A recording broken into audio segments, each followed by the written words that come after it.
Hello hi. ఈరోజైతే నేను morning నుంచి షేర్ చేస్తున్నాను కదా, అందులో ఇదొక పార్ట్. ఇక్కడ వచ్చేసి వాళ్ళ మామయ్యకి కొంచెం మామిడి పండ్లు ఎక్కువ పడేది, ఎండాకాలం కాబట్టి వెయిట్ చేస్తుంది. అయితే ఆయనకి వాళ్ళు తిరుపతి వెళ్ళినప్పుడు మొత్తం వీక్ మొత్తం మామిడి పండ్లు పెట్టేసరికి ఒక వాష్రూమ్ రాకుండా, టాయిలెట్ వెళ్ళకుండా ఇంకా అట్లాగే ఆగిపోయింది. ఆయన మేము వచ్చేసరికి ఒక ఎట్లా అంటే వాష్రూమ్కి వెళ్ళకపోతే ఎట్లా అయిపోతారు.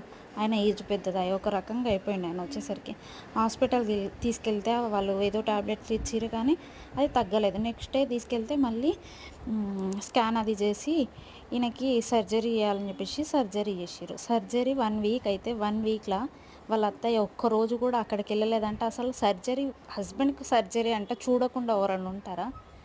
చూడకుండా ఉండడమే కాకుండా ఇంట్లో కూర్చొని ఇంటికి వచ్చిన తర్వాత అట్లీస్టు అక్కడ డే అండ్ నైట్ పడుకోకుండా ఉన్నారు కదా.